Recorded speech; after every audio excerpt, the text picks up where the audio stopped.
queer people are so resilient. We face adversity from a very young age, and it's internalized, and nobody sees it or knows it until we tell them. And that's happening in hockey too. We're all over the sport. We're everywhere within the sport. I had people from Australia, the UK, you name it. Like, there's people everywhere, Brazil. Like, so that gives me so much hope for the future within the game, that we can create spaces for queer folks, and that there's enough of us out there that we can support and actively shift culture, so that queer youth can play the sport and not have to worry about what they'll face in a locker room, and not have to worry about any fears of being gay or bi or trans or lesbian or anyone else on, who's a part of the LGBTQ plus. They can be themselves unapologetically. Luke, how's it going? I'm good, Brock. How are you? I'm good. I'm really happy to have you as the final person that I'm interviewing for Hockey Pride this time around. It's been cool, and now it's your turn. No. You've done 120 of these. This is your turn in the hot seat. I'm asking the questions now. What do you mean?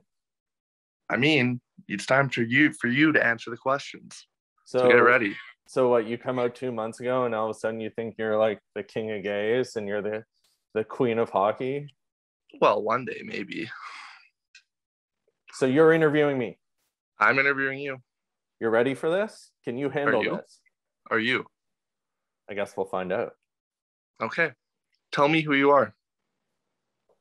So my name's Brock McGillis. In 2016, I came out as the first openly gay men's professional hockey player. I now work as an advocate, activist, one of those words. I have a show with World of Wonder and Mrs. Kasha Davis called This Is Shit.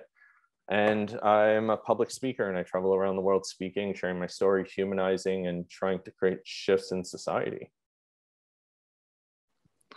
Wonderful, Brock. Wonderful. Thank you. How did Brock get into hockey?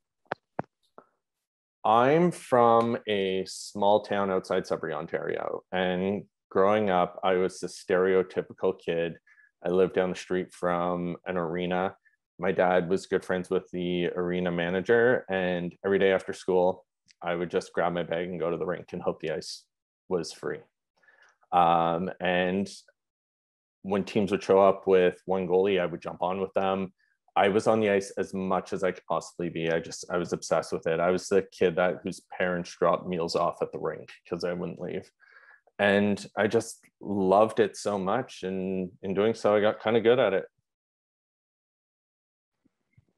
I think I'm a little bit better, but that is up for discussion. Well, we'll have to see. We'll have to go on the ice together. We'll get my 38-year-old ass on the ice. And when I stop you in a shootout, you can apologize. I'm a defenseman. I'm not supposed to be in shootouts anyways. Oh, the backtrack has begun. We're two questions in and you're already backtracking.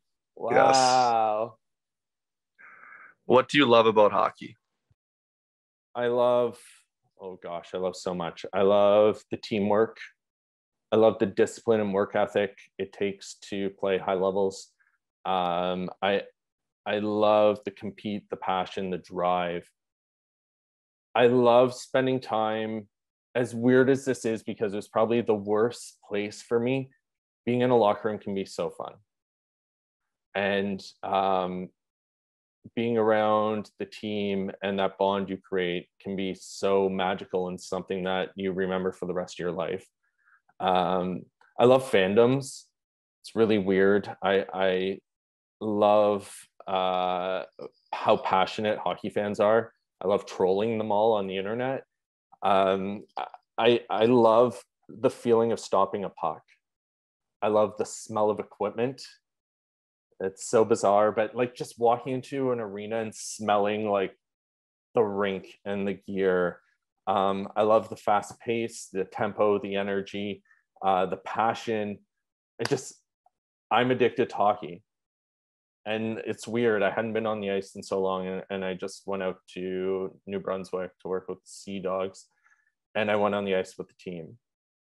And like part of me was like, yeah, I don't care about this anymore. Like I don't need to go on the ice. And the other part of me was like, oh my God, I love this. I miss it. And there's just something about it that is so special. And it just, I don't know if it just brings back memories of my youth or my childhood or anything, but it's just, I just love everything about most things about hockey. Did you need that little red stand thingy when you were in New Brunswick? Because it's been a long time since you've been able to skate.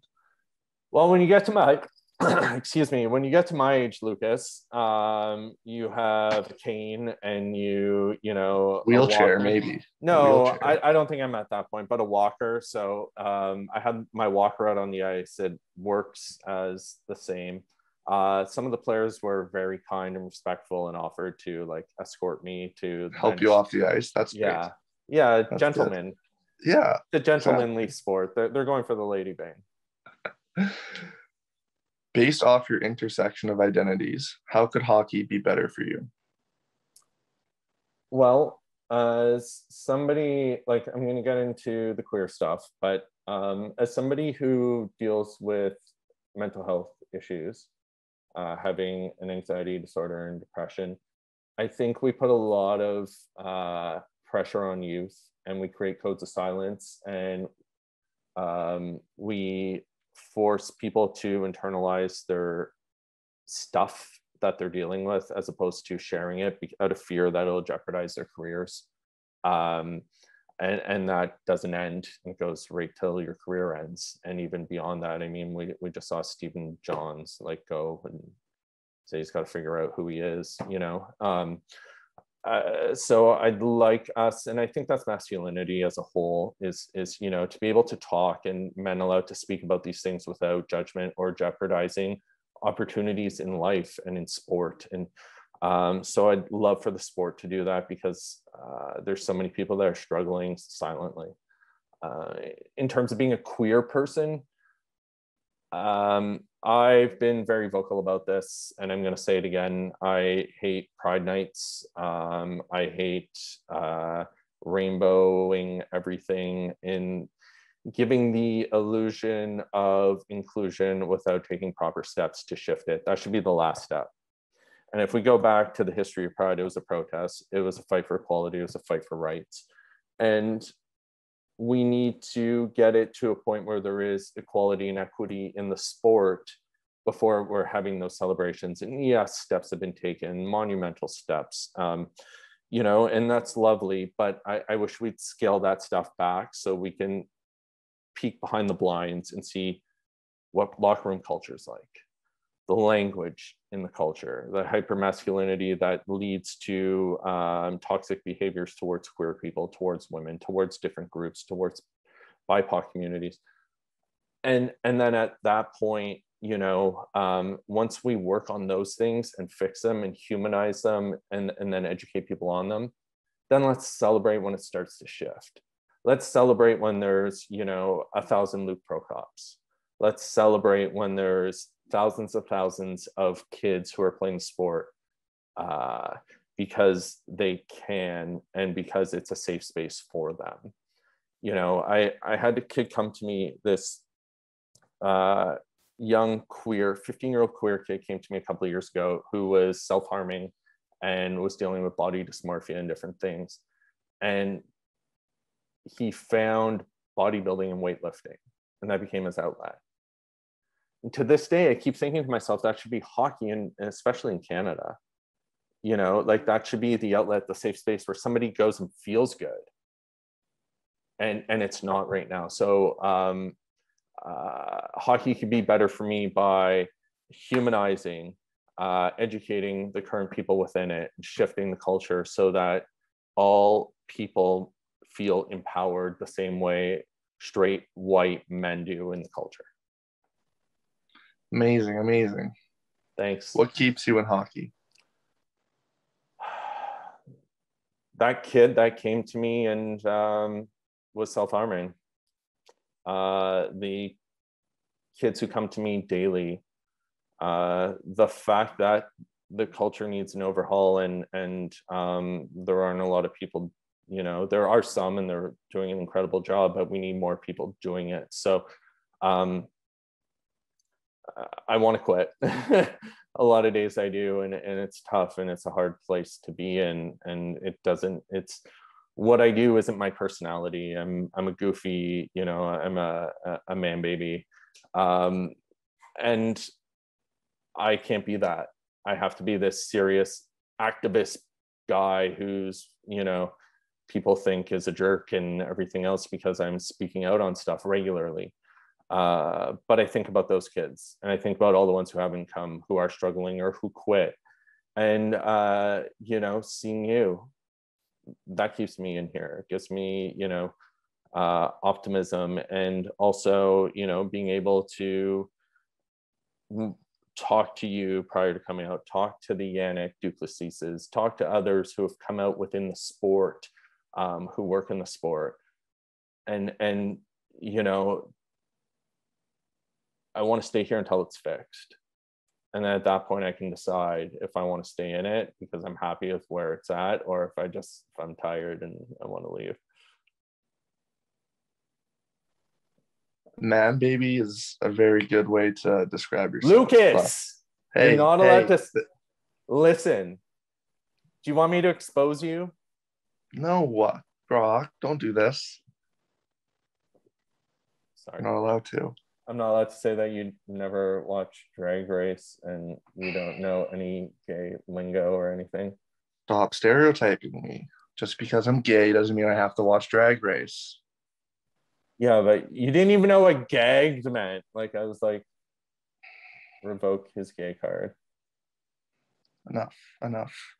But I will say, the work you do in front of everyone, not even really behind the scenes because you have to do it so publicly, is you just do a tremendous job. And, you know, I was very thankful to have you and to someone to talk to, you know, when I was coming out. So I couldn't be more thankful for you. And I bet, you know, a lot of kids out there are very thankful for you. Thanks, buddy. I appreciate that. And, no problem. You know, I told you the first time we chatted, and I meant it, and I will say this to you forever. I'm here for life. Like, I'm here for you forever. You're family now, and that'll never stop. Well, we'll see how long you last. You are kind of old. We'll see how long you last. You're kind of annoying. Touche. What gives you hope for queer people in the sport? 120 people who did interviews with me. And then the people who messaged afterwards wanting to do them, but we had to stop. It was taking up, you know, too much time. So we'll do them again next year. Seeing people from all over the world, seeing them stand up and share their story and share their thoughts and their beliefs, and do it, like, you know, on a public platform. It's not just putting out a tweet from an account without your face, without your name. It's actually putting your face and your words to something and saying, this is how I feel. I want it to change, and here's why. But seeing that there's over 120 of them, seeing that there's more and more every day. We are queer people are so resilient.